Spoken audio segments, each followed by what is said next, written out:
Always a chance of a fish on Boleside. I wouldn't imagine there's a day in the year where there's no fish lying here just because of the nature of the water. So we have 2 miles of double bank and 10 named pools. Above us is Fernie Lee and below is Upper Pavilion. Boleside has a number of significant pools that vary.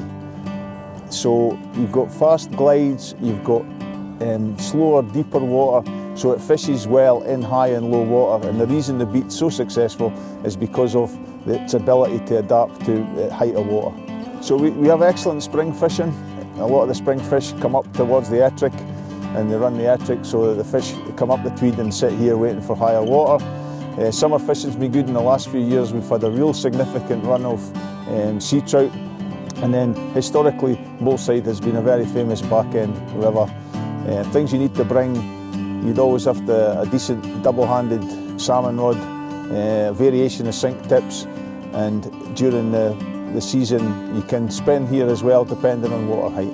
The sea trout last season were exceptional, and although we didn't target them as a species by fishing at night, they were a consequence of fishing for the salmon. But last year the significant change was the size of the sea trout, where normally they average about 3 pounds. Last year they were towards 5 or 6 pounds would be the average. Up until 14 pounds was the biggest fish we had.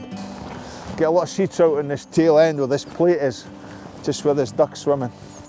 This bottom glide here, they lie all the way down near the barns when they're here. This is the spot to catch the sea trout. You're as likely to hook a big sea trout as you are a salmon, so I'd bring a selection of flies that you maybe accommodate that, and you can change your tactic. We also have a significant number of big brown trout, and we allow our guests to fish for brown trout should the conditions be right for that sort of thing. We fish out the boat at the back end. We launch the boat from just below the stone there, so that you can get halfway across and cast and get into that mid-water. Within the hut we have toilet facilities. We also have microwave for heating up meals, a lovely fire for when the weather's a bit chilly or the water's a bit cold as it is today.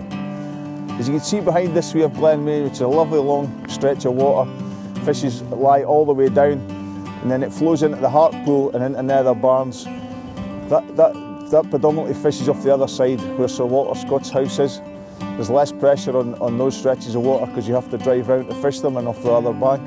But they're incredible pieces of water, and given the iconic nature of Walter Scott and the borders there are my favourite pools to fish. For me, dropping water any time of year. Give me water with a little bit of tinge in it so that you've got a chance of fresh fish coming through is what I like to see.